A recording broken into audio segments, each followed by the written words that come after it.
Albert Allen's got the secrets in his hand. Retail heroes taking over this land. Trading stocks with a master plan. Fortunes rising on the Clover brand. Numbers rolling, deals never stop. Bulls are charging, markets gonna pop. Albert's wisdom higher than the top. With Clover Health, we'll hit the jackpot. Fortune calls, Albert leads the way. Retail winners here to seize the day. Clover's Health, dollars gonna sway. In this game, no more bills to pay.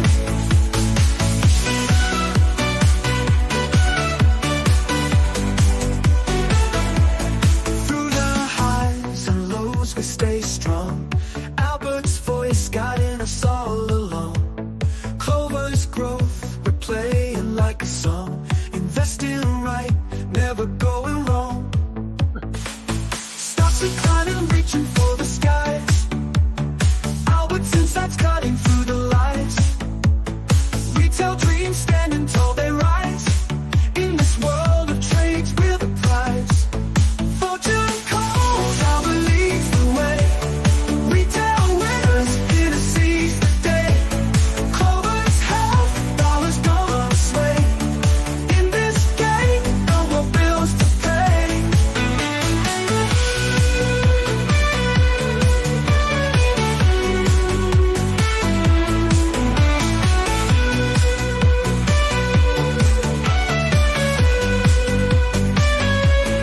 Through the highs and lows, we stay strong.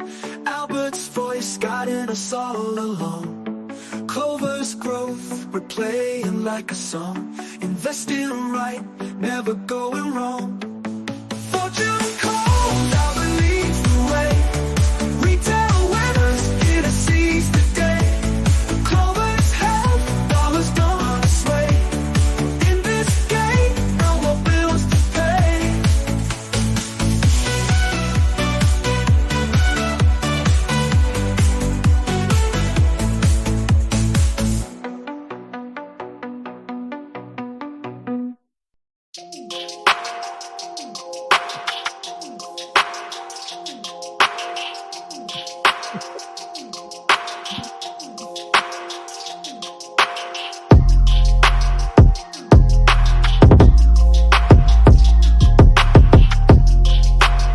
What's going on, everybody? Hello, hello, hello, hello. What's going on? Welcome to Al Stock Trades. How's everybody doing today? Happy Saturday to everybody from literally the east, the west, the whatever coast you are, from China to Russia.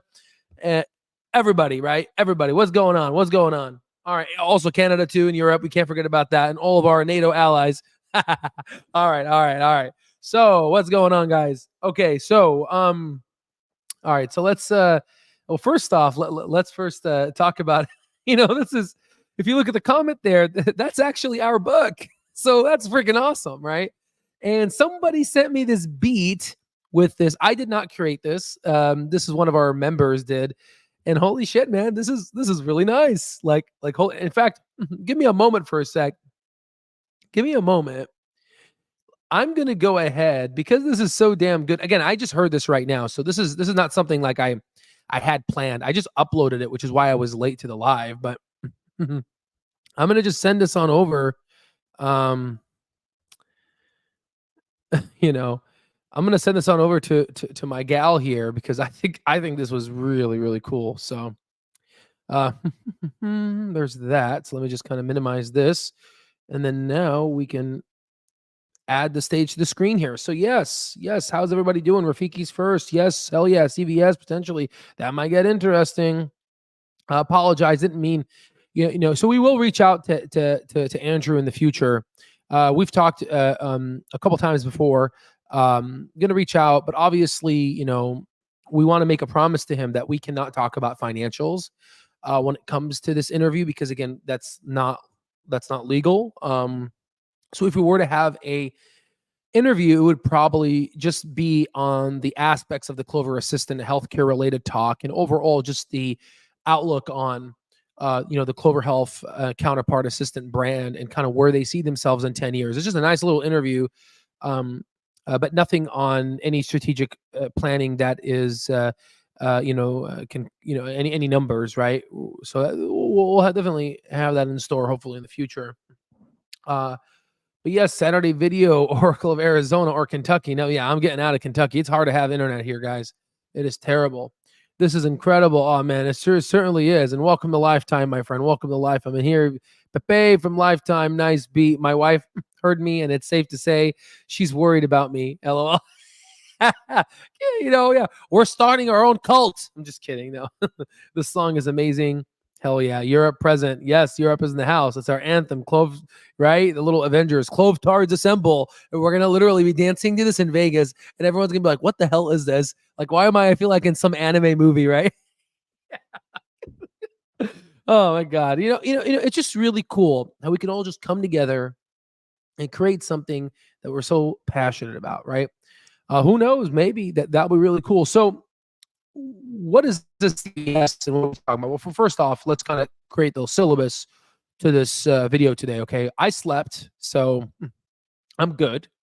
The only thing I don't have is water next to me, which is fine. I got some coffee, so my throat should be fine. We're going to go ahead and look at this interview, about 22 minutes between Andrew and Vivek. It's part 2, so people that have not listened to this will be great. We're going to pause it, get the commentary, et cetera, et cetera, et cetera. We'll go from there, and there's that. The first thing actually we're going to do is, we're going to go ahead and look at the comments, specifically CVS here. We'll talk about that right now. We'll talk about a couple of things here that we mentioned yesterday and overall kind of the driving mission of what could be the future of Clover. Now, interestingly, a lot of folks were messaging us, and for some reason I just can't find the thing here. We are having this sale here. It's coupon code Main Street gets you $600 off. It will be expiring, so take advantage of this. So if the folks that want to get into our lifetime access, yes, it's not as big as the SaaS. Those prices, are not going to happen in the next probably. I don't like. It's safe to say, those prices are no longer available anymore. So the $1,000 off from that is no longer available, right? So we moved on from that. So now we have this, which is pretty damn good. But overall, the value is obviously present, and folks are recognizing that. So let's go ahead and let's see this here. Okay, so we're talking about kind of elections, what could happen. It's kind of tricky. I feel like Trump is more pro Humana and United Healthcare in terms of, because he made a comment. Okay, so if you were to ask me from the perspective of that, I think Kamala and President Biden, Vice President Kamala Harris and President Biden are doing a phenomenal job killing Humana. The CMS is destroying them. Problem is Trump made a comment in one of his, how he rambles a lot, and then he said something.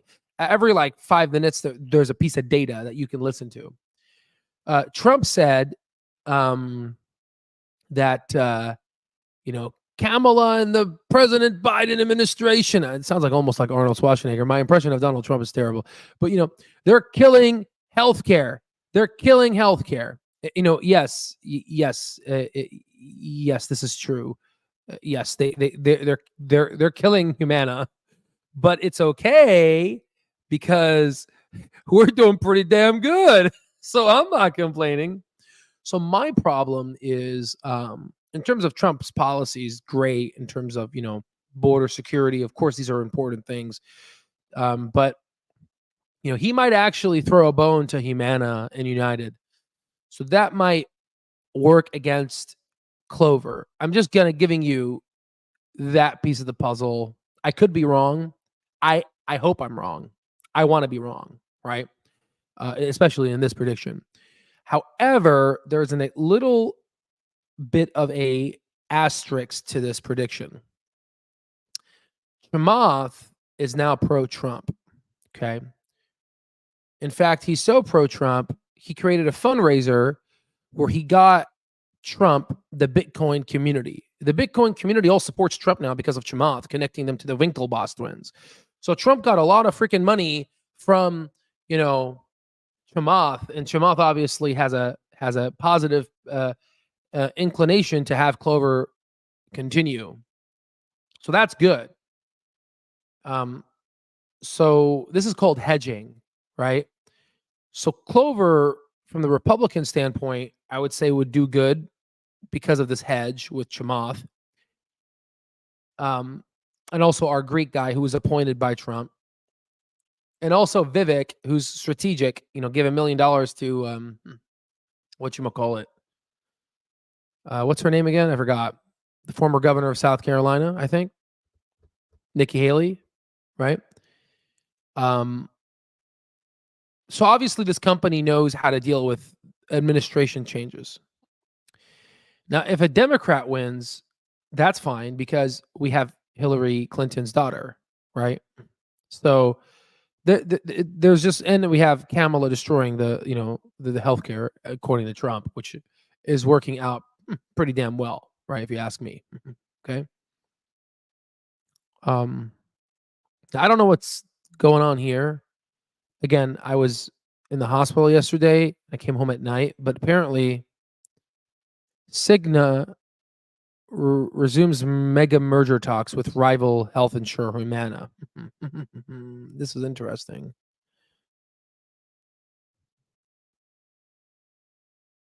Interesting. Yeah. See, it would be a good merger because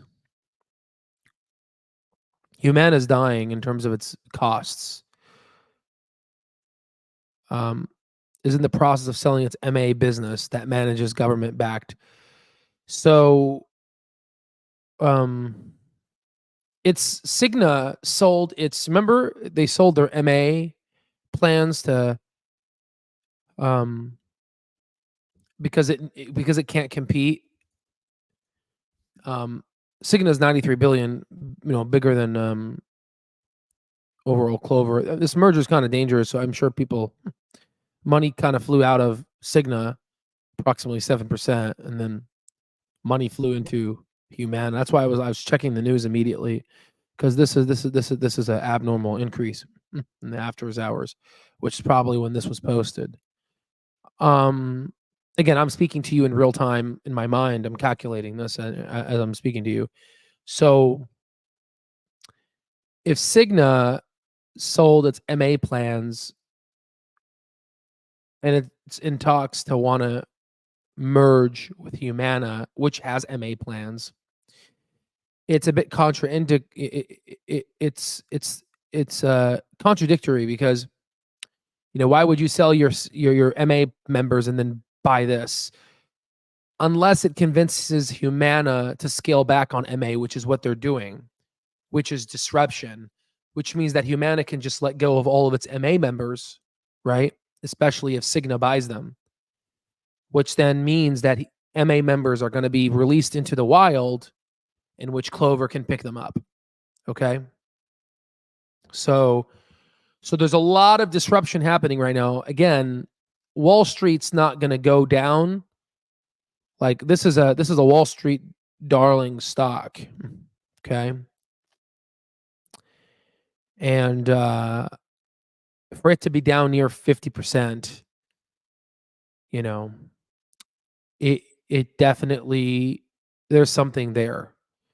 So a lot of these newer plans, Clover, Alignment, are going to be the beneficiaries of these MA member releases, because they don't have the sufficient technology to make money in this market, or specifically in the MA market. Again, I wasn't going to talk about this. This is like new. I just saw this right now. This is, again, this is bullish for Clover, this merger talk. The reason why it's bullish, and I'm curious, did Clover go up so Clover's not changed, Clover's not changed, in fact, it went down, that that day. Again, we don't know if this was the Jim Cramer effect, the pump and dump they had going on, but it is, you know the story. It goes down, then earnings, it goes back up. So I mean, we could calculate how much it goes up using their stock terminal. Remember the earnings estimate, whatever it is, using the options analysis. But this is bullish. The only reason why it's bullish is because Cigna has sold their previous MA members. So I think what ended up happening was they were in merger talks before, but they tried to convince Humana to sell off their MA members. Humana says no, and then now Humana is like eating SHIT, and then now Humana is like, okay, fine, we're going to have to, and then Cigna's like, okay, we want to resume talks again. That's going to be bullish because Humana used to be, it let go of like 30-40 billion dollars. Now if Clover can get 10-20 billion dollars of that, especially, it had, that's pretty damn good, right? That's like a $40-50 stock price just from this, loss of money. And then you have United Healthcare, which lost money because, this recent drop, obviously it's rebounding now, but this recent drop was because of the thing here, right? The cost ratio is going up. And Molina, obviously we have someone who works from there join our Clover Health with that. I forget who. I have to remember. You just type in Molina Clover Health, I think. There it is. He is the former CFO of Molina. He joins the board of directors. So where, Humana is getting hit hard, United Healthcare is getting hit hard. We're getting leadership from Molina. You're starting to see that this company is strategically in it to dominate this market. Many people have not realized that yet, and the ones that do are quiet about it. Referencing Jim Cramer saying, I don't want to hurt anybody, but yes, it's a good company. Yeah, of course it's a good company. This, and it's funny, they only show you the last 3 months, not 6 months, where it's up almost 6x. Okay. So again, a couple things that were not on the docket for today's discussion, but highly important. Okay. Let's go ahead and go to the comments real quick because we talked a lot right now. It still blows my mind. I paid less than. Oh, hell yeah. Absolutely. Again, and it continues going up. Yeah, that's the thing. You know what I mean? And it continues going up. Right? So, when we say it's a deal right now. This thing's going to become $6,000 to $10,000. The Al Stock Trades platform. Again,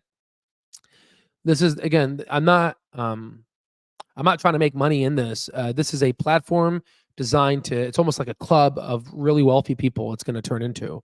And I think you're starting to see it now. So you got to get in there while it's hot, pretty much, right? This is a pretty good deal. And imagine being able to partner with someone who's as just wealthy as you are. Again, it's hard to find. Okay. You know what I mean? This is how wealthy people work. It's all about connections. Okay. And that's what we're doing. Okay. So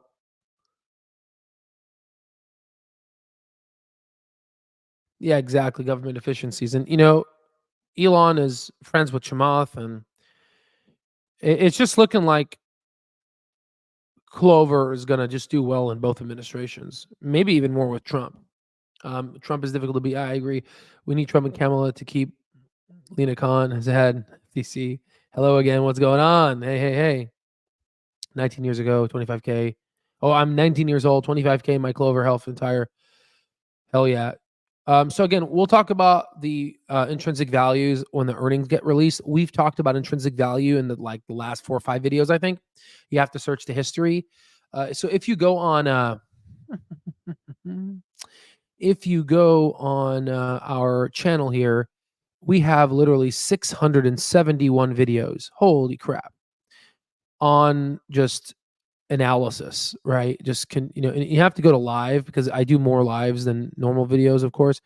there's just the videos go on and on and on. So there's a lot of videos, a lot of information here. We talk about intrinsic value. I think somewhere here you're gonna have to go through them, right? And also, if you want to calculate your own intrinsic value, we have the platform in which you can basically do what it took me 12 years to learn, do it literally within like 5 minutes of purchasing. You know what I mean? So that's the power of our platform. Okay. So, so you can, calculate your own value, using the educational platform. But 19 years old, that's impressive. You know what I mean? Most people are 60 years old and they're getting into this, right? So just, kudos to you and shout out to Titan 714. All on podcast. Yeah, Peter Thiel, JD Vance. Again, there's a lot of venture capital at play here. And then Clover used to be part of that market. So I'm bullish. Yeah, end of year is too short to predict. Yeah, we got the Santa Claus rally and stuff, but yeah, it's hard to predict. Yeah, they've been overcharging the government, and then that's why there's down in CVS and Cigna once because yeah, exactly. Yeah. So how you doing? What's up, Gunslinger? Vivek and Andrew told us this would happen. They certainly did. There were rumors of a lot of in the healthcare space. I suspect that one will be the first of many. Absolutely. So what I want to also talk about now is this. Look at who likes Peter's posts. So recently, Peter posted something. In fact, let me go ahead and just go to Peter's post. It's like a treasure hunt. Let me just see notifications. Anything special? Nothing special here. Okay, let's look at Peter Potter. I'm just kidding. We'll go ahead and go here.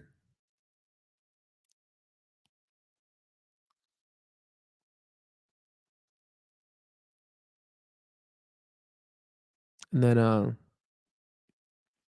think it's this one. And I like, Peter, he just says it to the point. Company's undervalued. We're about to be free cash flow positive net income. That's it.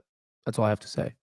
you know, you know, that's what I like about it. He just says you what you need, but they want more. Less is more, isn't it? Yes, here it is. So Peter made this post regarding the PPO plan, how it's number one plan, and the counterpart health and everything it's doing. And obviously the stock is doing well. And this gentleman who works here, he is the vice president of health plans at CVS Health. Okay. And we have a mutual connection. That's great. So might as well send him a connection. Might be able to invite him on an interview. So he's been, this guy is not some, like, this guy's kind of a dinosaur. He's been in CVS for 17 years. Okay. He's pretty well solidified in health plans for 3 years. So he knows how to get stuff done. He knows about Medicare, which is good. And, he has literally 4 years experience in health plans. Okay. So, looking at this, the vice president of health plans, he most likely wants to probably collaborate with CVS because CVS offers primary care with their nurse practitioners and sometimes doctors. I think majority, a lot of them is nurse practitioners and PAs maybe too. So the goal here is potentially strategic enough to where potentially they might be able to use the counterpart assistant in their platforms. So that's going to be pretty impressive. The fact that he liked it, and you already know that CVS is in talks, $75 billion net worth, getting hit hard again. Also, it's CMS, but then Clover's the really one that's standing, right?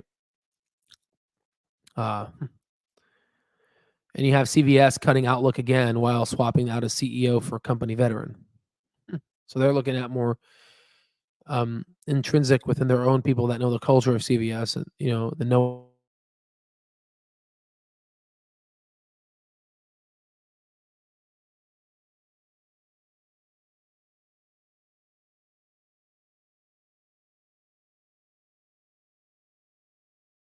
screen's not sharing.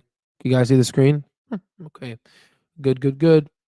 So I think this is a pretty good, and it's funny because he's in Phoenix and I'm in Phoenix. So that's pretty cool, right?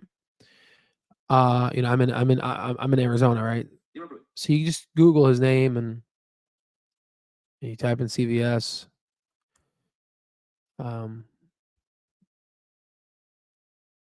Not really sure. I see a lot here, but he has some stuff here, contributions and whatnot. But overall, Clover's talking to the right people. I'm sure they talk. You have other people that we can look at. So this is good to see. Someone from health plans at CVS liking Clover. That's a big deal. And this was all given from Belize because Belize just finds things that no one finds. That's a big deal.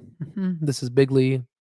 I think first half of next year, we may see some news. So the point here is we may see a collaboration with CVS and Clover Health, or more specifically, Counterpart Assistant, right? And yeah, Shant right here. Belize is a sniper. He certainly is a sniper, 100%. I got you. Yeah. So that's a pretty good deal there, right? So I think already like that. So I think and the dude went to Stanford just like Andrew Toy. So there's a lot of alma mater connections here as well. There's a possibility we may get a partnership with CVS and then maybe Molina. And then, we're going to start tackling down these different healthcare companies. And then Humana, we are hoping a partnership with them, but they're our competitors. And they want to sign potentially a deal with Cigna, which then sold its MA members, which means that Humana may sell its MA members. And that may go in the wild, right? But I think a lot of members are going to end up dipping out. And then they're most likely going to go to Clover Health. Now, obviously for star plans, we know there's 5 stars max. Clover got 4. But if you look at HEDIS, it stands for Healthcare Effectiveness Data and Information Set. It's a standard tool used to measure clinical performance of, again, I wrote this here for you guys, health plans. It focuses on clinical quality, including preventative services and management of chronic diseases, which obviously the white papers for Clover we've been talking about for many, many years ago. It's starting to come into effect here. These are part of the star rating systems, and that they're going to be more heavily weighted, which Clover's winning on, right? Because the other insurance dinosaur providers are practicing sick care while Clover is practicing healthcare. Okay. Now, Clover's PPO plan received a 4.94 rating on the core HEDIS, which is a freaking industry-leading high score, especially for the PPO market. It's literally ranked number 1 nationwide. That's a pretty damn good deal. So what that basically tells me is that Clover may be, they may be in the top 5%.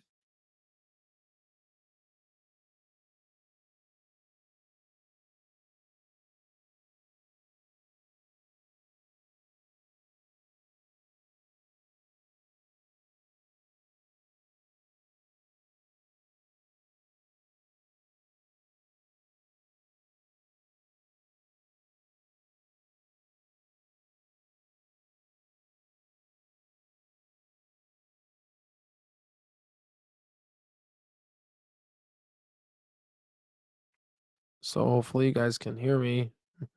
Don't know what's going on here. Let me.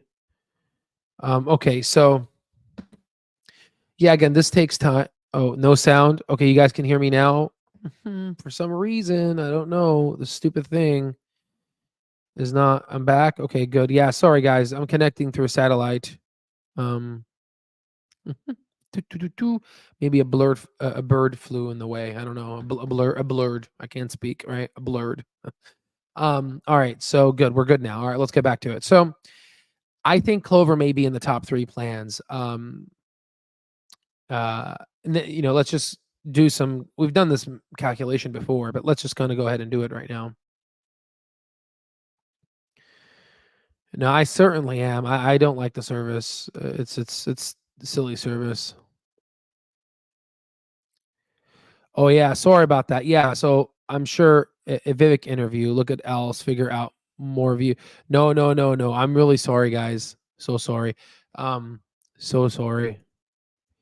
I had AI make a quick title for me, and it failed me. LOL. Made it more than what it was.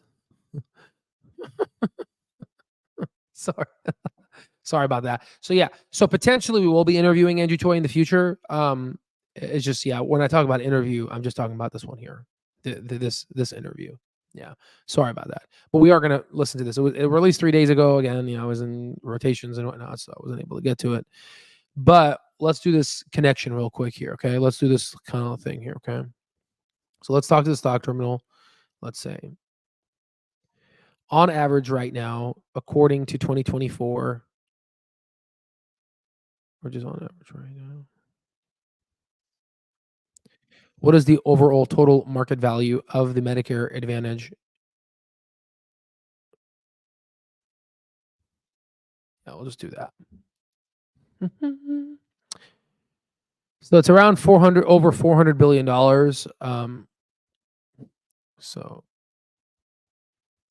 what would be the 10-year projection? So in 10 years, what would be the overall value of the Medicare Advantage plan? Let's see if it knows. Yeah. Yeah, so there's a lot of regulatory changes and whatnot. So approximately 787 billion. So yes, it's going to be around 800 billion. Technically, it's actually going to be around $1 trillion. Okay, but we'll call it 800 billion. Okay, so now let's call it 800. In fact, let's use this so we can see it better. So,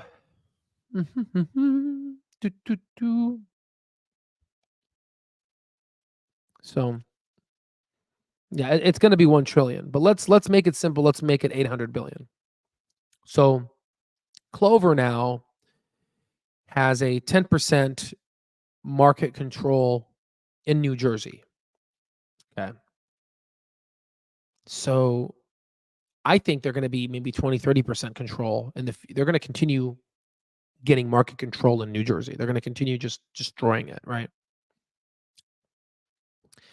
And I think it's going to be reflective of that of the population. If Clover's truly a top 1% highly ranked PPO plan, as what Andrew was saying here, number one nationwide.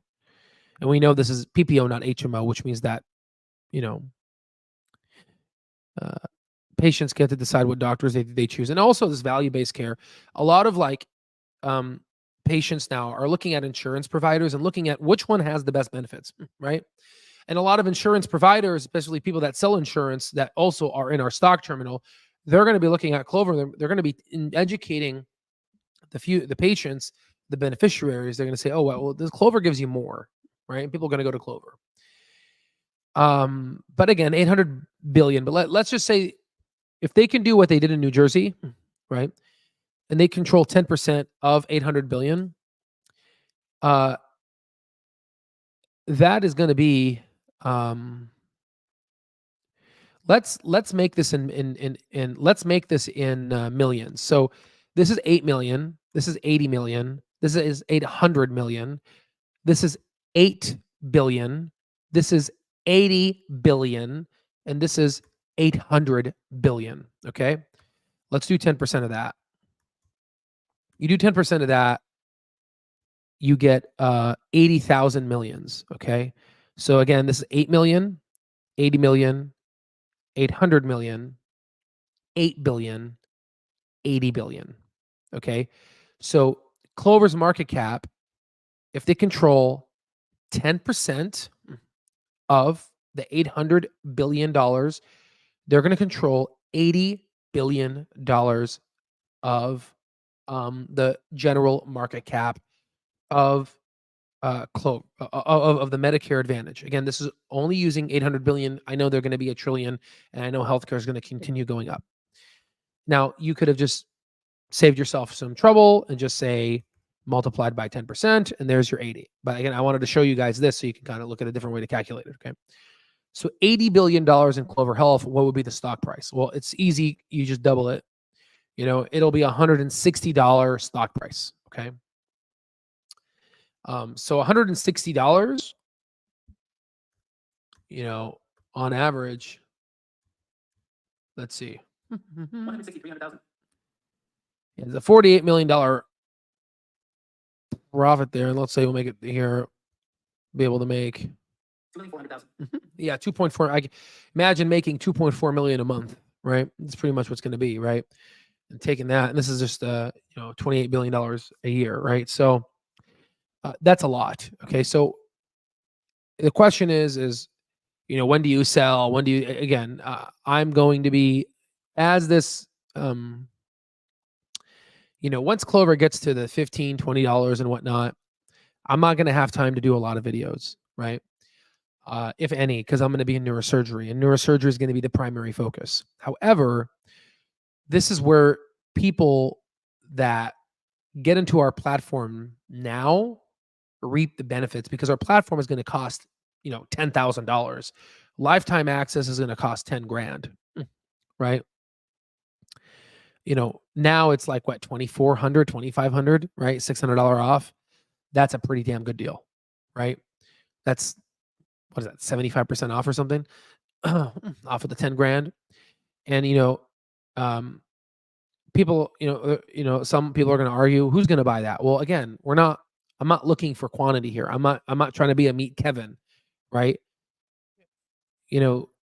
Our method works. We have a really strong platform. We're going to have literally $1 billion net worth in the total platform.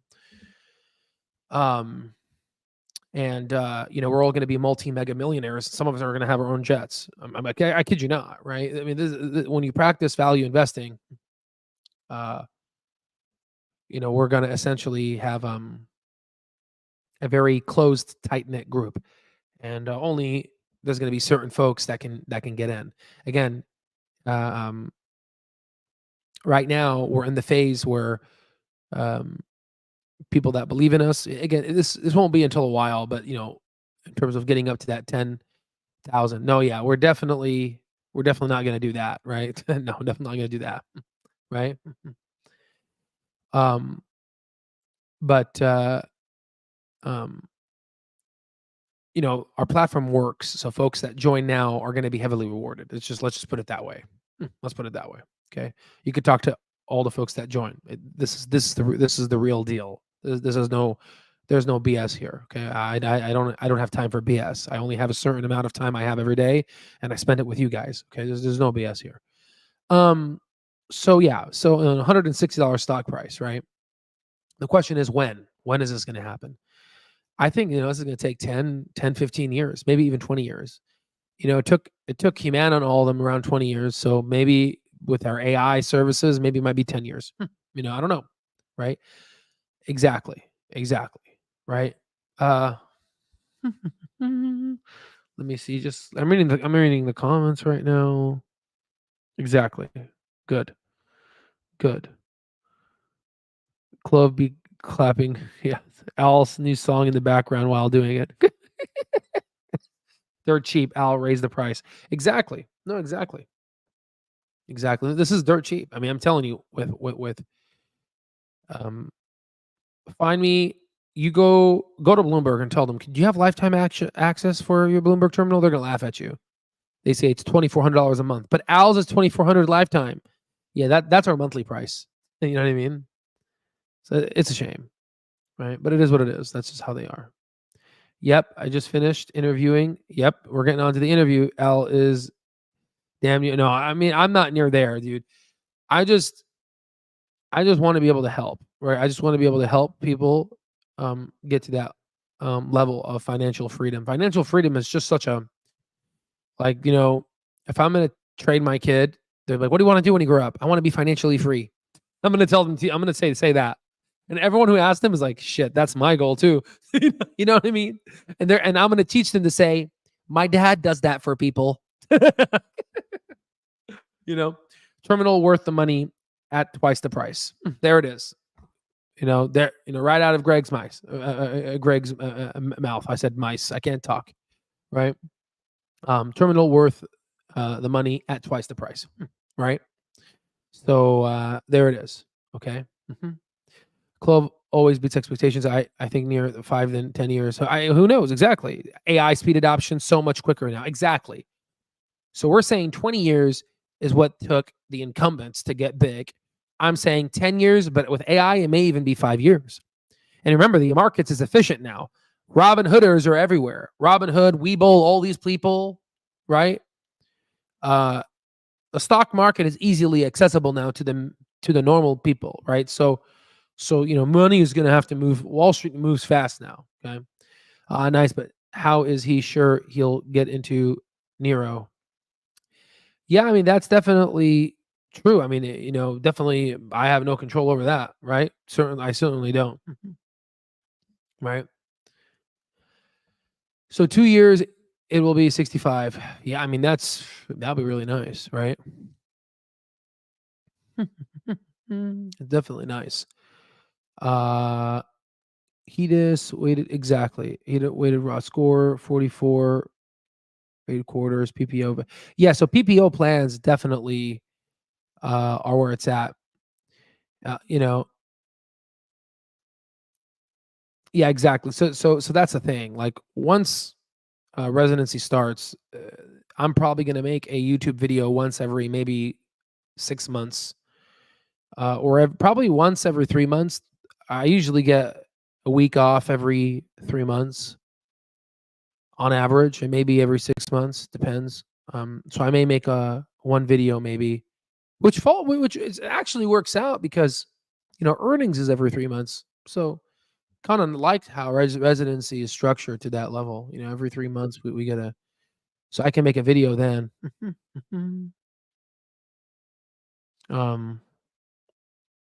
So that actually works out, honestly.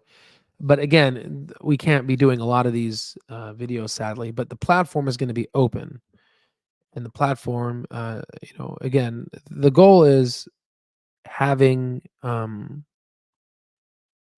individuals be able to do all this on their own from an educational perspective, right?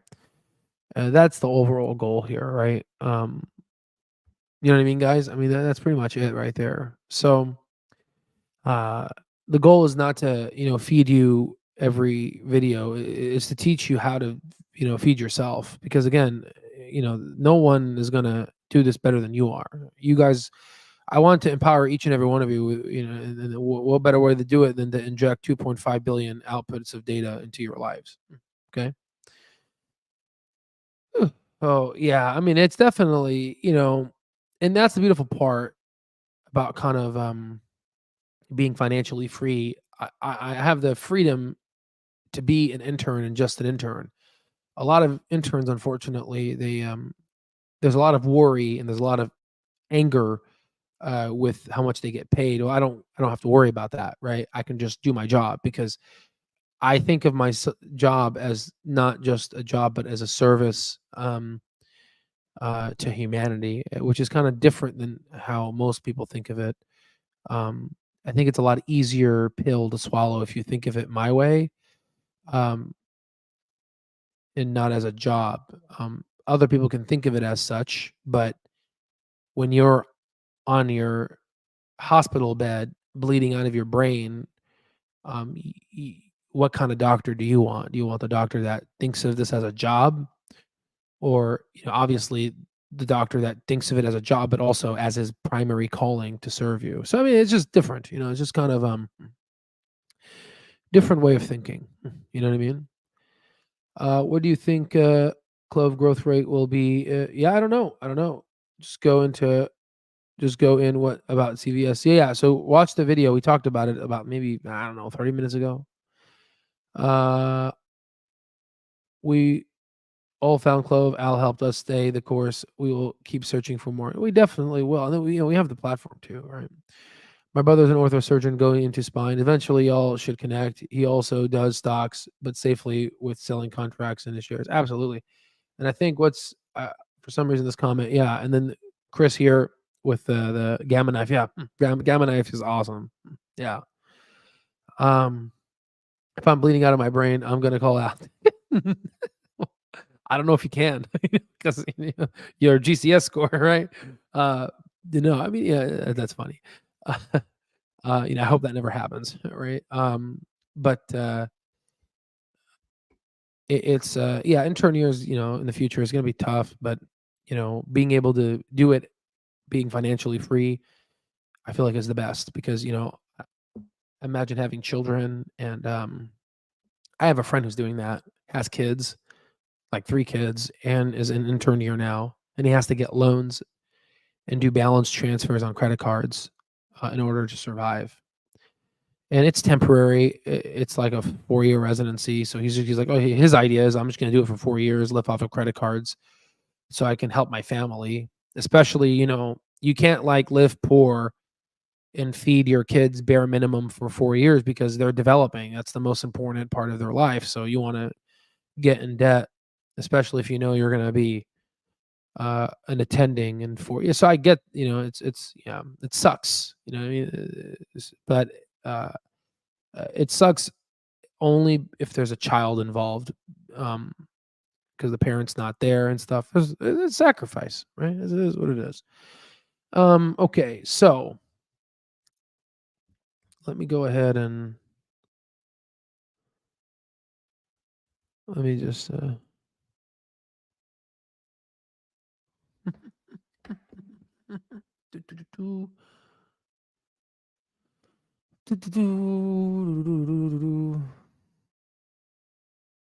let's see here. Okay, so I'm just trying to. My brain already bleeding, waiting for Clover to go to the moon. That's hilarious. Okay, so we read through this comment sections, right? We went ahead and we talked about Humana, we talked about Cigna, Clove, all of these things. We talked about all these things, right? So now we're going to turn our attention to, oh, yeah. Wait. So we talked about this. We talked about this, data driven. Okay, good. We talked about this. Now we have this one too. Humana dropping near 50%, rising medical costs. It's being disrupted because it's, Clover has technology, Humana doesn't. Clover's up near 600%. Clover Assistant's doing well.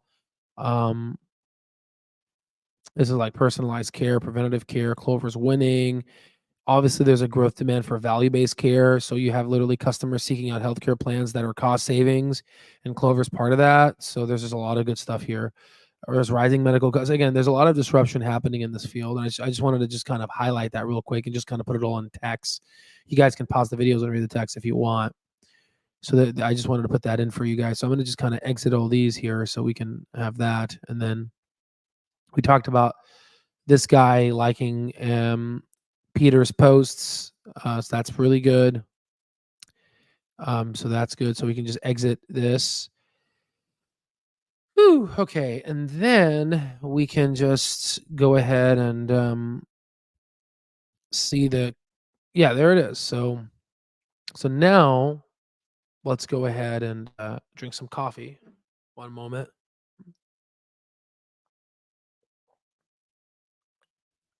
Yeah, exactly. It seems like it is.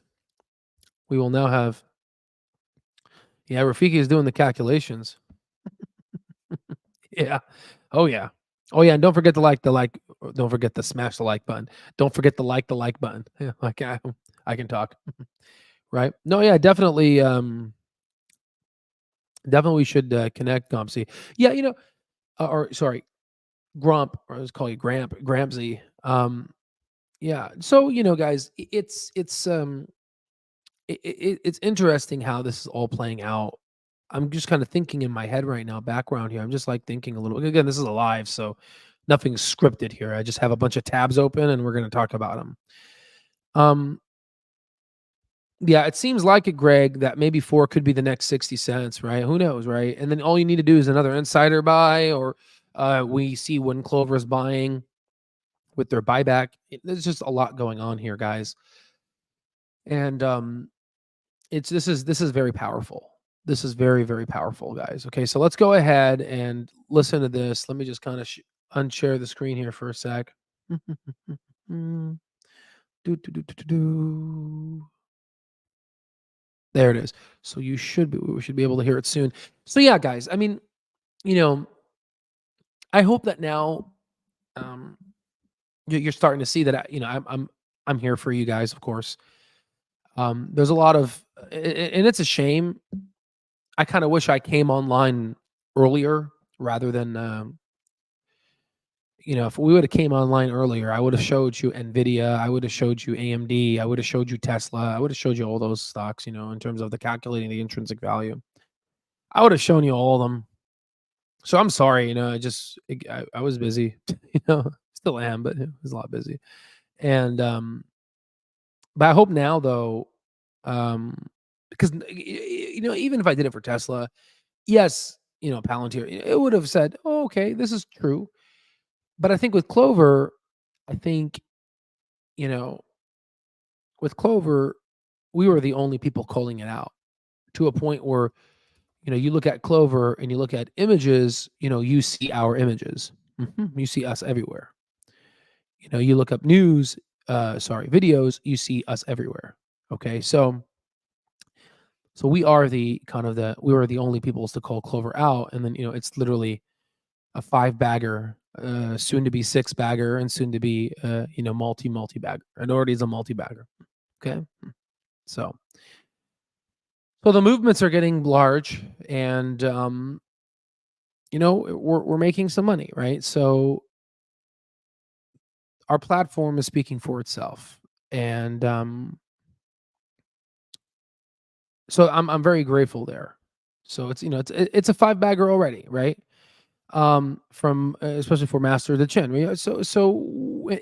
What's crazy is our platform is growing, and we're going to be doing the video meetings in our platform, and it's just going to be amazing.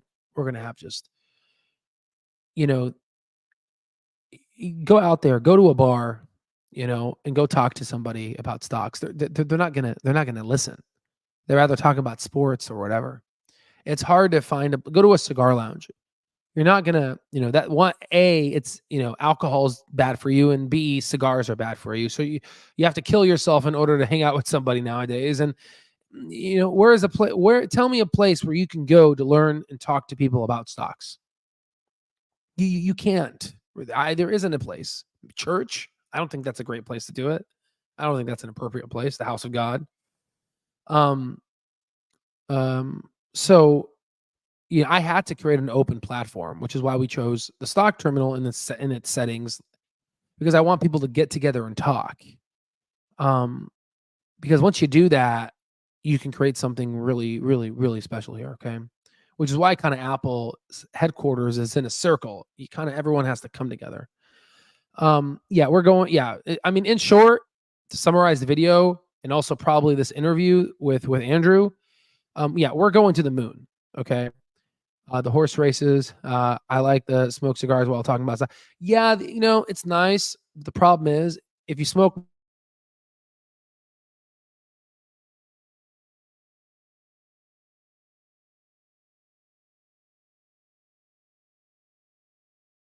not right now, hold on.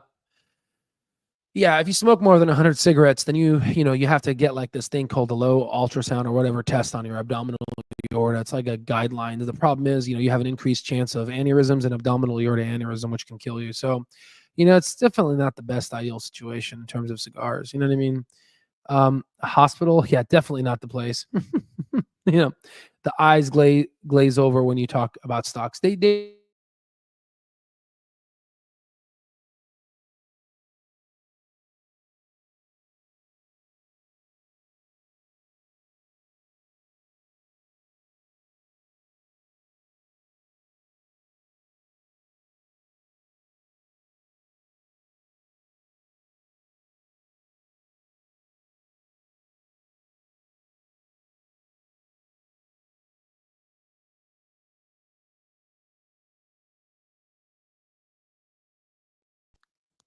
So I just wanted to show you guys what I'm seeing right now when it comes to the internet here. For some reason, the internet's really slow.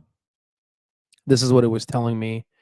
It was saying that there's a network issue. So obviously there's nothing obstructed. It's just this is terrible service. So it's you may hear that Starlink is great, but I'm not really getting the best service, guys. I mean, it sucks, right? So whatever. All right. All right. So holy moly, I got a lot of comments here that I just loaded up. So coffee shop, watch 60 Minutes, interview with Lynn. Okay, Lena Khan, I gotta watch that. You can enjoy money if you get sick. No, that's for sure. I smoke more cigars. I smoke a cigar once a quarter. Once a quarter. I choke my chicken when clove blows up. Jesus Christ.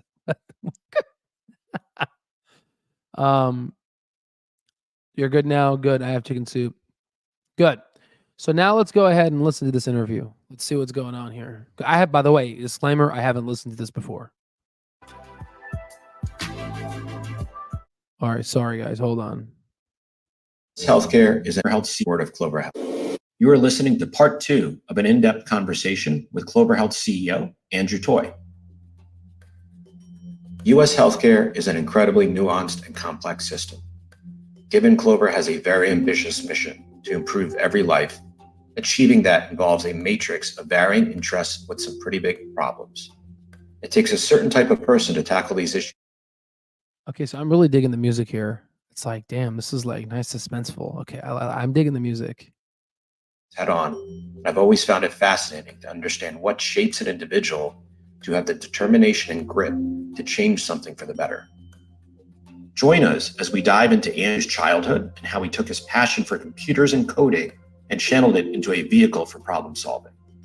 We also discuss Andrew's long-lost toy coin and his musings on the use of blockchain as a currency. I've been excited for folks to actually get to know you at least somewhat as well as I've gotten to know you over the last many years.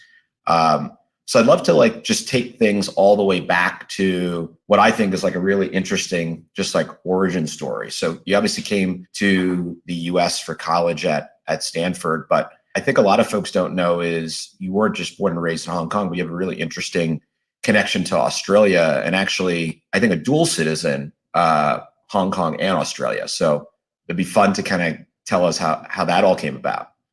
Yeah, I think this affects some of my psychology probably, but I can talk. I have an unusual combination of things in my background. So I'm ethnically Chinese. Both of my parents are ethnically Chinese, but they're actually Australian Chinese because my father grew up in Australia. My mother grew up in China and Hong Kong, then emigrated to Australia. So yeah, so I don't. Am I listening to this correctly? Does Toy have a toy coin? What is that? Okay, that's something weird. So, what the hell is that? Are they trying to, imagine if Clover Health has a coin? What the hell, right? Oh man, that song is really cool. All right, yeah, let's we'll listen to the introduction again once we finish it off. Let's continue on and then we'll listen to it again. Let's see. I was born in Hong Kong, which gives me Hong Kong permanent residency. I was actually inherited Australian citizenship from my parents, so I'm also Australian. I like to say that I have a kangaroo and an emu on my passport, which is fun, and I'm a full Vegemite eating Australian, which gives me some credibility when I talk to other Aussies. But I grew up entirely in Hong Kong, and then now I am also a U.S. citizen because I came here for college to go to when I was about 17 years old. So I don't know how much accent I have anymore. I used to have a little more of an accent, but now I'm a blend of all of these cultures. If I get EU permanent residency, I will have probably a full set of world citizenship. Let's make you probably 80-90% of landmass, or at least countries covered. That's right. I need the UK now as well because of Brexit, unfortunately. Oh yeah. So I guess I need the UK and I need the EU, and then I'll be good. That makes sense. Well, so that's really interesting in terms of, I don't think a lot of folks know that meaningful size or even any sort of population in Australia of China descent going back quite a while ago. So how did your father end up in Australia originally? Was he born there? Were his parents? Yeah. originally from there too? So my father, my father's parents emigrated there from a region of China called Toisan. And my name is Toy, but that's a little bit of a coincidence. Like it's not the same thing, but it's an area called Toisan. And Toisanese people actually are one of the main Cantonese-speaking immigrants. So if you there's a large population in San Francisco. There's actually a large population in Melbourne as well. And Australia itself has a lot of Asian people just because of its geographic position in Asia. A lot of folks come in for to go to university. It has large nursing schools where they actually give out visas for nurses, which is actually a great policy that I think we should probably replicate in the US, is to let people come in to study to be nurses as long as you stay and work as a nurse. My father actually grew up in a Chinese restaurant.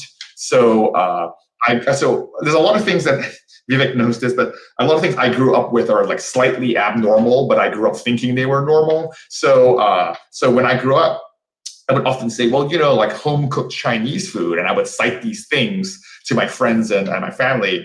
And what I realized over time is all this food I thought is home cooked, home style Chinese food is actually just restaurant food. Because my father would cook all this restaurant food at home. No normal Chinese family eats all this stuff at home on a regular basis, but we would eat restaurant food because my father grew up cooking in that restaurant. And I know a few of those recipes too. So that's basically where they came from. It was Cantonese style, or what was the? Yeah, entirely like very Cantonese, southern China, like Toisan is in near Guangzhou, and so all of that Cantonese style food is something that I very much enjoy eating. It's like built into my, I like to put it similarly to if someone grew up in the South in the US. It's not just American food, but a certain style like Southern, food would be what associates the comfort in their minds. And even though I don't speak Chinese, a lot of that Cantonese style food is very associated with comfort in my mind as well. So it's Cantonese style, like seafood, noodles, like all those kinds of things, spring rolls, congee, dim sum. I love it. When you think about growing up, like, when was kind of the first sense you had of kind of the entrepreneurial side of you? It's really interesting.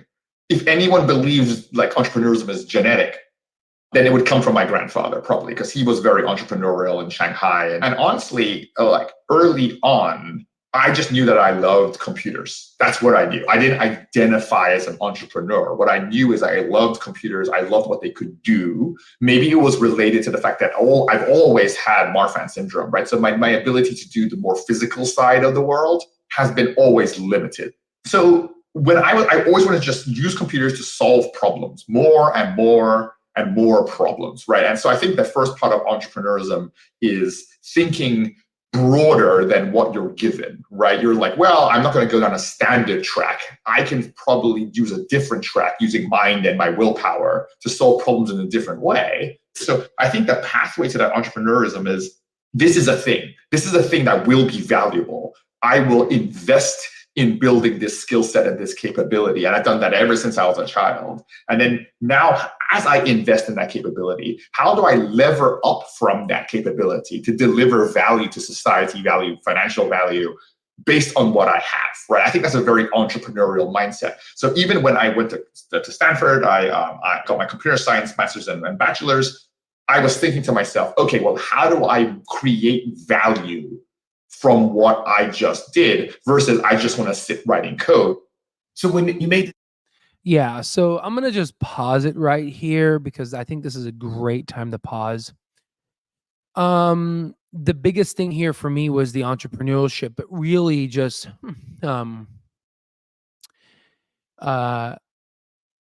Andrew's life, kind of eating just restaurant food, really, shows the impact that his father, if his father cooked a bunch of restaurant, Cantonese style food, then imagine all the things that his father taught him, right?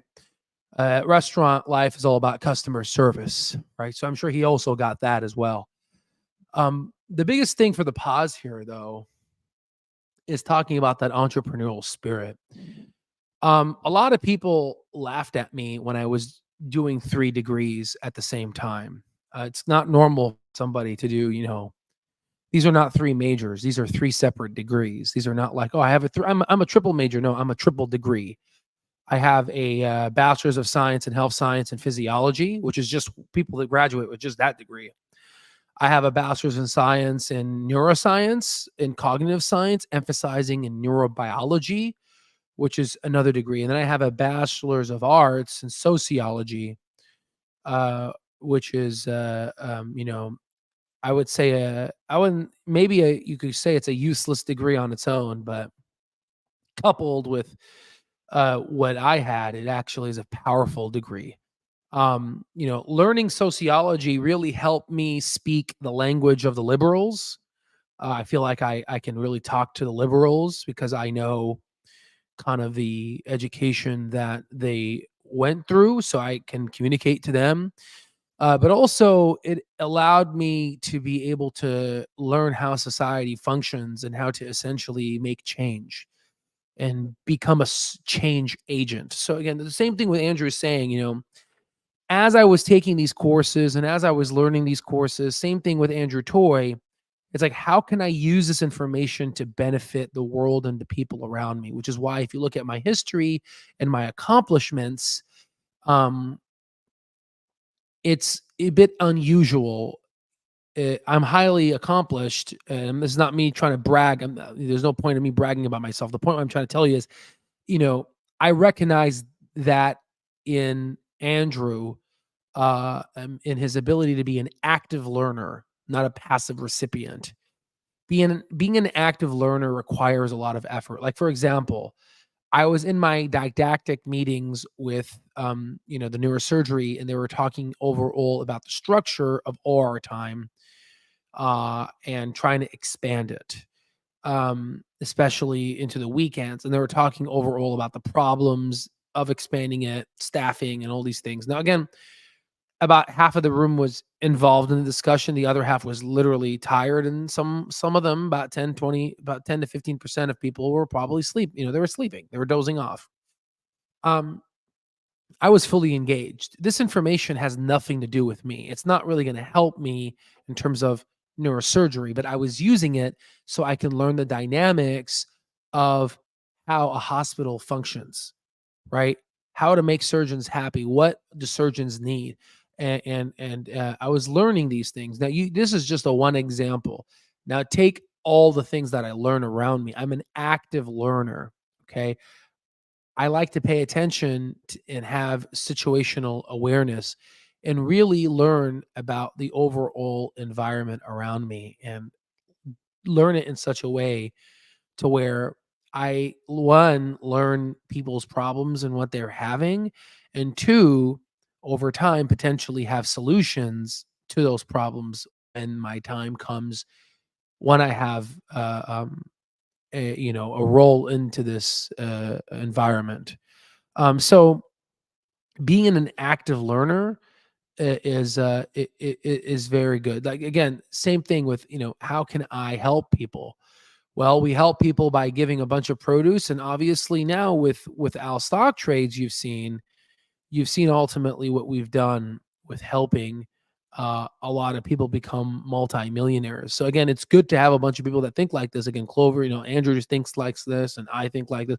This is a growth mindset, right? So overall, this guy has a passion for coding, and he's taken this to a different level, and he's seeing things and has done things that are extraordinary, like selling a business to Google. He knows how to create value, okay?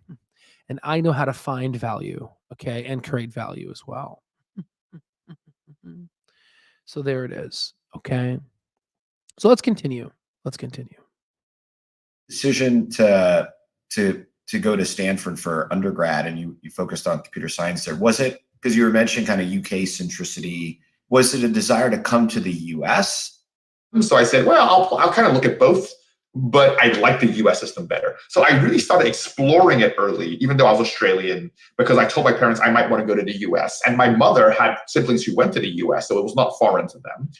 Fortunately, computer science is a pretty good program at Stanford. So I actually taught a number of the courses, became a lecturer at Stanford. was a very well-received lecturer there, where I reinvented the courses there. Also did research at Stanford, and I actually did some of the earliest research under a professor, a well-known cryptographic professor called Dan Bonet.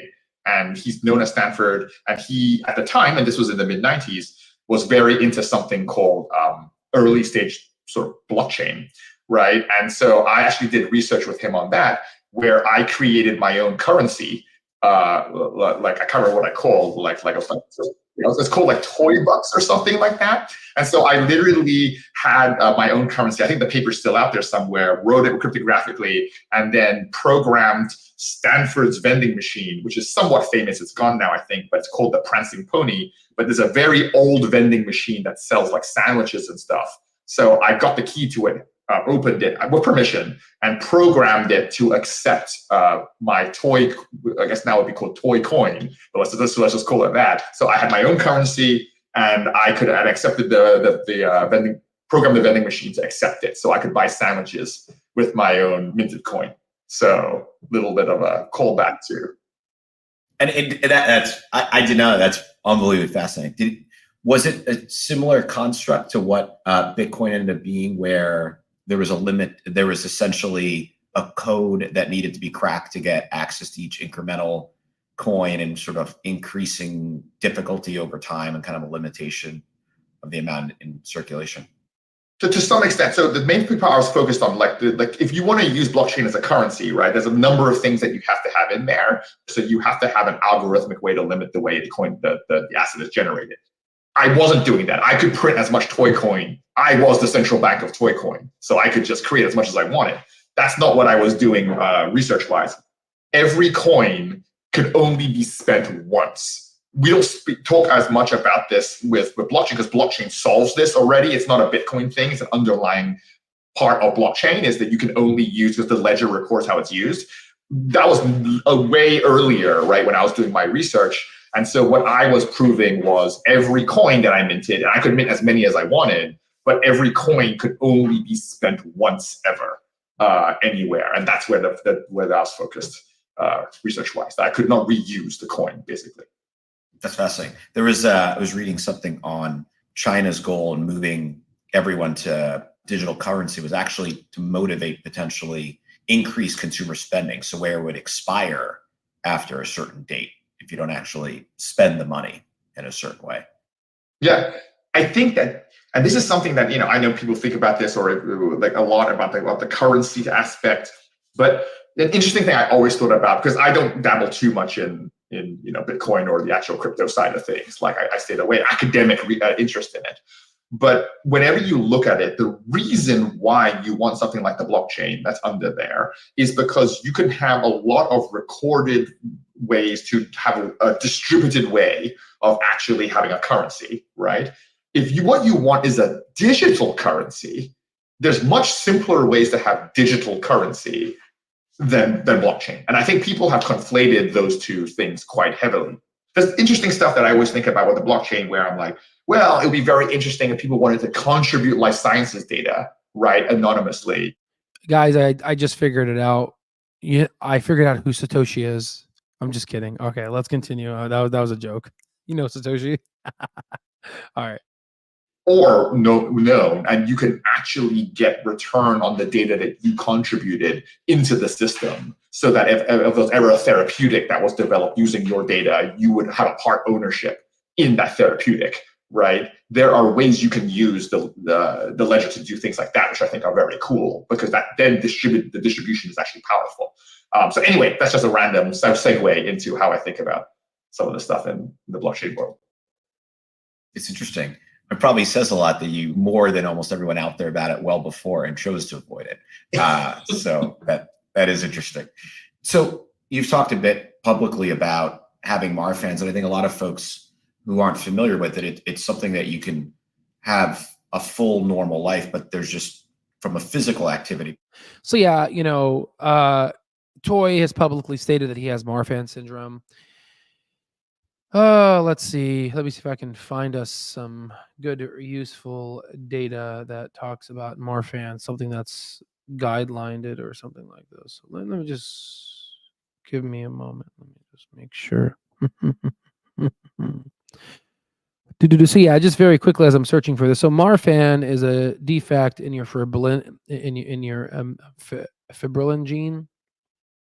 Let me see if I'm just Googling something right now to see if I can find it. Anything useful? Yeah. Yeah, this is good. So yeah, it's a defect in fibrillin 1 gene. It's on chromosome 15. The primary issue here is aortic dissections, so cardiovascular issues. You can get like flexibility, joint hypermobility, scoliosis. You have like ectopic lens where your lens dissociate, heart valve defects, pectus deformity. The biggest killer is the aortic disease, and I think Andrew talked about this in his last podcast. Not this one, but actually a video interview. It was like I think it's like an academic center somewhere in Pennsylvania, I think. Correct me if I'm wrong. But that's the goal of pretty much being able to find the disease early and being able to manage it to where you don't cure the disease, but you stop its complications. Let's continue listening. Let's see what he says. Perspective, you have to, there's certain things you can't do, like play basketball and things like that. And you were diagnosed initially, I think, when your father passed at an early age, because there wasn't maybe enough awareness of it, and he wasn't able to kind of put those limitations into his life as a result. Like, what was the impact of obviously losing a parent at a young age is a very big deal, but in terms of how did that shift just like the way you looked at like health in your life and the way you just looked at life in general? I lost my father when I was like 20, which is not as early as some, but still quite early for most people. You only have two parents. It can only happen twice, at most in your entire life. Very, very different. With Marfan, I think that I am alive today because my father died. That is absolutely in my mind. Yeah, exactly. Because if his father didn't die, then he wouldn't have figured out that he has Marfan's disease, I think, which is sad, to think that way. It's sad, which probably motivates him to push healthcare. So I think, right, I'm just speculating here. Unequivocally true. Well, or certainly, hopefully I make it longer, but if my father had not passed away, or we had known he passed away, I would, under the standard medical infrastructure, probably die around the age of 50, just like he died around the age of 50. I need my eyes managed. I need my skin managed. I need a lot of things. It's a connective tissue disorder. So I think. Well, he just said it. He needs his eye managed. He needs his skin managed, and heart as well. So we just talked about this regarding the overall pathophysiological sequence of Marfan's. Okay. Affects all of me. This is not just genetics. This is just like every part of the phenotype. If we have all of that examination, we can catch things earlier, identify them earlier, manage them earlier, just like I've been lucky enough to be managed. Exactly. So he just pretty much talked about what we hit on, catching things earlier. Again, we're on the same wavelength here. Okay. Early. And it's just absolutely burned into my brain that when we do that, we extend people's lives, we extend their quality of life, because that's what I'm lucky enough to have had. Unfortunately, because of my father passing away, that's what was necessary to convince people I needed to be managed. But if we lower that bar a little, so it's not death that's necessary, there's lots of other signal that's along that pathway. So very much built into how. And as a programmer, he's going to basically find those signals for Clover Health and for overall the beneficiaries in which they serve. Think about this. No, and thanks for sharing that. It's powerful on many levels. And obviously just that the mindset of like how that's so important to how you lead Clover on a day-to-day basis in terms of what the goal is for us long term. And so then tying kind of back to technology, we talk a lot about, that we believe the vast majority of physicians have the right intent, and very few would probably disagree. If you pose that this is what the consumer wants, they would say, yeah, that particularly the minimal effort part, right? They want that, but it's always sometimes hard to convince them to do the hard things for that. But a clinician, to some extent, also wants that minimal effort to help their patients achieve that. So the goals are aligned, but there's also a lot of similar behavioral characteristics. So we kind of look at Clover, the physician and consumer together as a team almost. So when you think of everyone out there who's building stuff for clinicians and separately consumers, What do you think kind of their superpower or super weakness is, and what challenges them versus, when you think about kind of our strengths and weaknesses? Yeah, definitely. Facetious answer I would give is no one out there other than us is building software for physicians. so there is there's building software to be used by physicians, but their customer isn't the physician. Like I said earlier, it's very similar to you thinking. And draw that nuance, because that's really powerful. But I think folks who haven't lived inside technology organizations don't know that difference between for someone versus to be used by someone. And what do you mean by that? Yeah, absolutely. So it's when you're building for them, you think about and you say, customer is you. Therefore, you just think basic product development. Like, what are your goals? What are you trying to do? How do I help you achieve your goals, right? Like, that's the most basic form of you're my customer and I'm building something for you. It could be hardware, it could be software, it could be services, right? Like that's what it is. But when you think about most people building software, I guarantee that they're not thinking, what are the physician's goals? How do I help them with that? They might be thinking of, what are the billing department's goals? And how do I make it as easy as possible for the physician to comply with the billing department? And they will count that as being for physicians. Well, you're gonna have to do billing. You know what I mean? So why don't I make it as easy as possible for you to do billing? Yeah, cool. Like that's fine. That's not the same thing in my mind as what are the physician's goals, right? Very rarely, because you kind of alluded to it, is the physician saying, you know what? I'm going to get into medicine. And the reason I'm going to do that is because I love billing. I think billing is a very cool activity. Even if they, by the way, even if they say I want to do it because I love money, they don't love billing. No one loves billing. Even if you get into medicine because you think it's going to make you wealthy, you still hate billing. Like no one likes that. I heard another thing the other day. I heard someone say, ICD codes are for billing, right? And I'm like, on the other side of it, I'm like, no, they're not. That's how we organize data in the world. That's how we structure data so we can analyze how many diabetics we have, what kind of diabetics, how we match to care. But it's because it's gotten so bad. It's so bad that physicians are actually literally in their minds doing things that are actually useful in multiple ways, but are sort of almost being whipped into doing you gotta do billing, you gotta do your charting, you gotta be compliant. Like it's all these constraints being put around them that none of these things they want to do. Maybe the software they're using helps them do these things, but none of these things are for them. They're all for someone else, and the physician is the way to get that stuff done, right? And so what I think is what do physicians really want to do? They yes, of course they want compensation and things, right? And I think that's part of it. But they want to give care. I've asked clinicians that we want to spend time with patients. We want to help our patients achieve their goals, not even live healthy.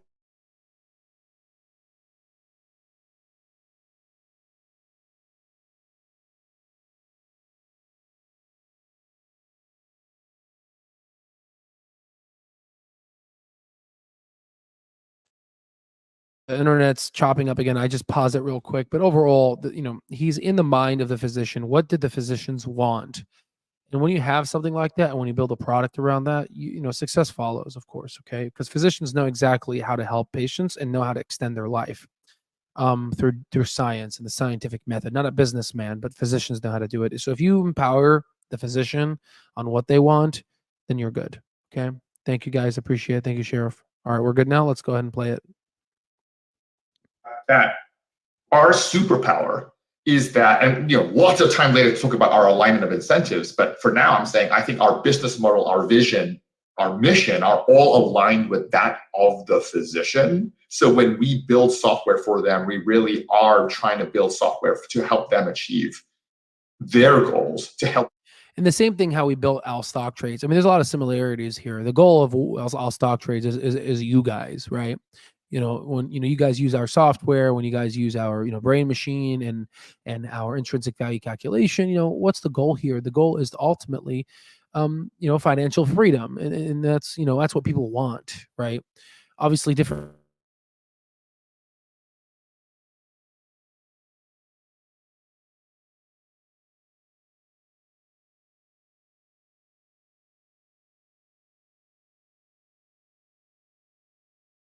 Hold on. Yeah, the internets keep going down. When you align yourself with the people you serve, you accomplish really great things. Let's go ahead and continue.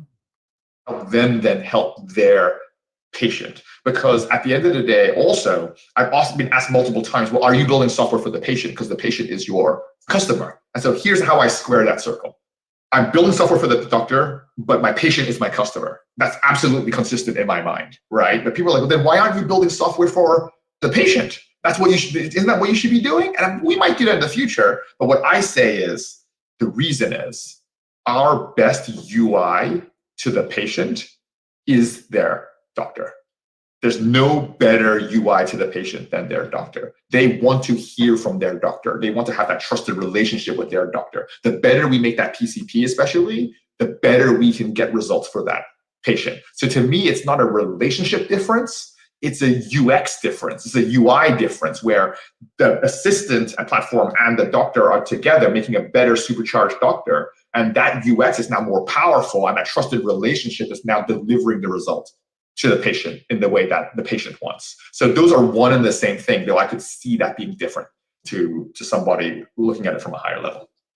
Love it. And I have no doubt this will be similar to Divide, where in 10, 15 years, everyone will say this was obvious. And how was it not obvious? Well, it's obvious now. Well, yeah, it's obvious now, which is why the Al Stock Trades platform has called out the price target when it was 60 pennies. And now we have multiple multimillionaires within our platform. And we have approximately $55 million in overall value within the Al Stock Trades stock terminal platform. And then he said in the next 10 to 15 years, it's going to be obvious. And then in the next 10 to 15 years, we may be at $160 price. We may be at an $80 billion at least, probably. You know what I mean? And just imagine the wealth that we all are going to share together. Okay. Right. So there it is. Okay. Let's continue. Well, yeah, obvious to you and I, whatever, many think it's crazy or not obvious, or they'll say, yeah, many think it's crazy. It's obvious to all of us on this podcast and this overall software, the Al Stock Trades platforms. It's obviously very clear that to us, but a lot of people are saying, "Oh no, you're vested in Clover. You're so stupid." But they're the ignorant people, because I know ignorance versus ignorance is bliss. No. You can explain to them and they would still be stupid. So they're stupid pretty much, right? But anywho, I digress. Say we're already doing it. To your point. Yeah. I remember distinctly. You and I actually, I think we were in this meeting. We were sitting with another large payer. The CMO was in the room, and the CMO asked a question. The CMO, Chief Medical Officer, right, asked a question. He said, "How do you make the doctors do what you want?" Right? Literally, like that was the question that was asked. And my response was, we don't make them do anything. That's not my goal. My goal is not to make them do anything. And I think that was like mind-shattering to the people in the room, except to the CMO, which is the really ironic thing, because the CMO of this other large payer turned around to his own CEO and CFO and said, "See? This is the way you should be doing it. Why are we doing it this other way?" And at the time I was like, uh-oh, I thought I just gave a really obvious, to your point, I'm like, I don't know, what was the other answer? Do you know what I mean? It's so obvious to me that that's the right answer that I'm like, I don't even know what the other answers are. Like what the other answer is like, no, as the payer know what's best, and I should make the physicians do it that way. And I'm like, that's weird. I don't think that makes sense. I mean, it makes sense. See what the physician wants. What is the physician's goals? Obviously, it's that of the freaking patients.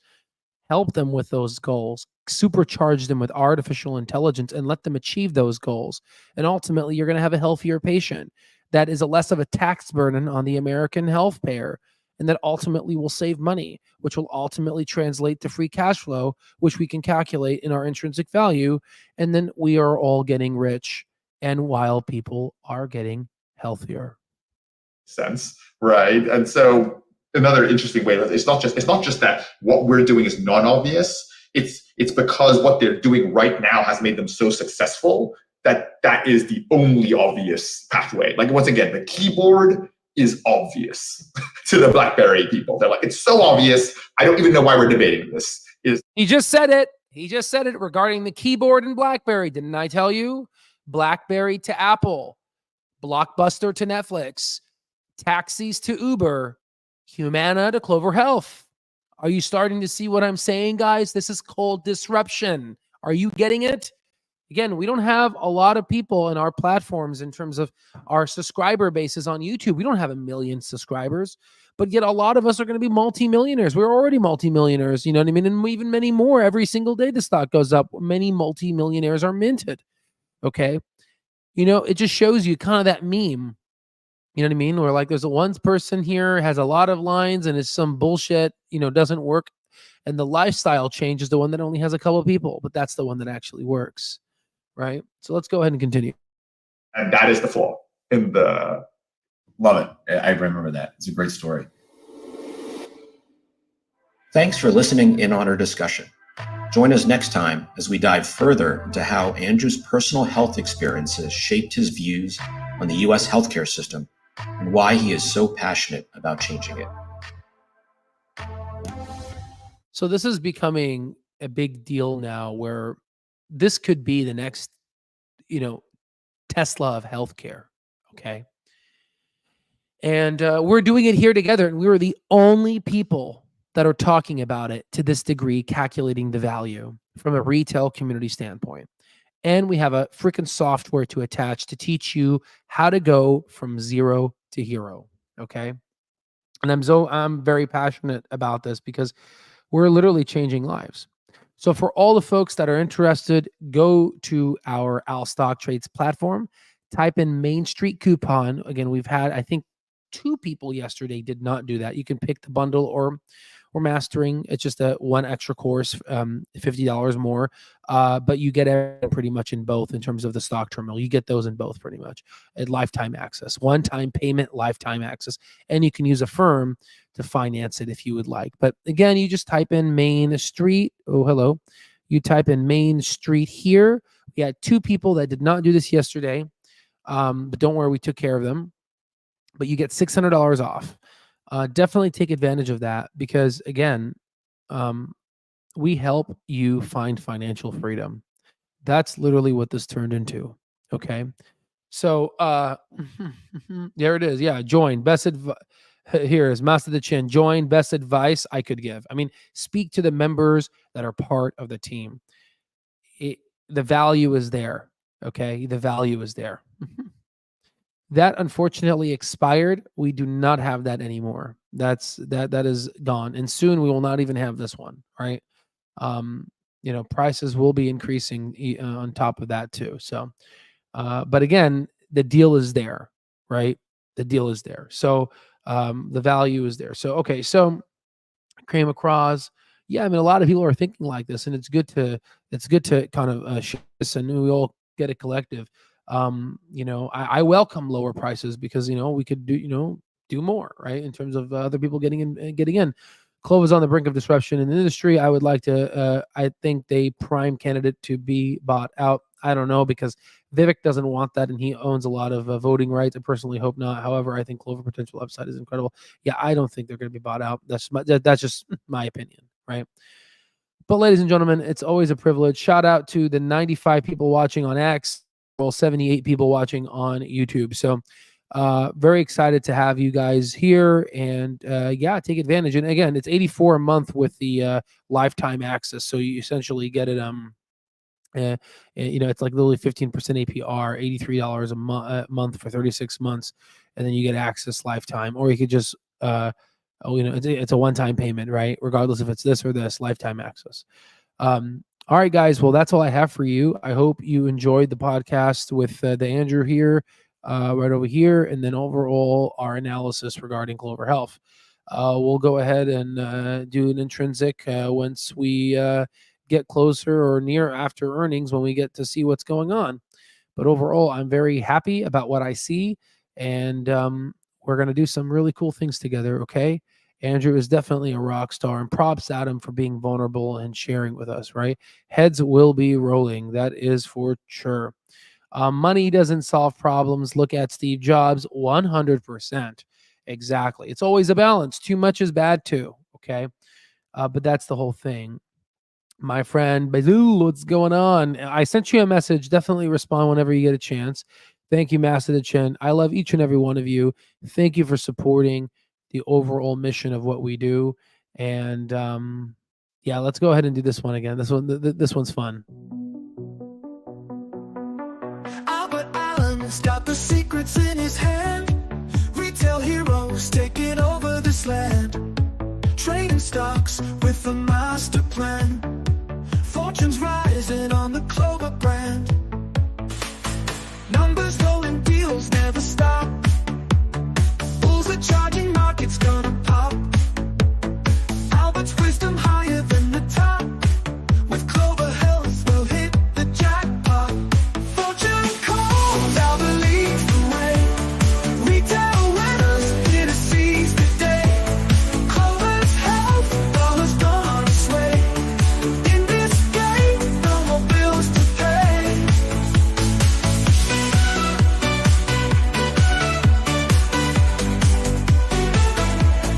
Through the highs and lows, we stay strong. Albert's voice guiding us all along. Clover's growth, we're playing like a song. Investing right, never going wrong. Stocks are climbing, reaching for the skies. Albert's insights cutting through the lies. Retail dreams standing tall, they rise. In this world of trades, we're the prize. Fortune calls, Albert leads the way. Retail winners here to seize the day. Clover's Health, dollars gonna sway. In this game, no more bills to pay.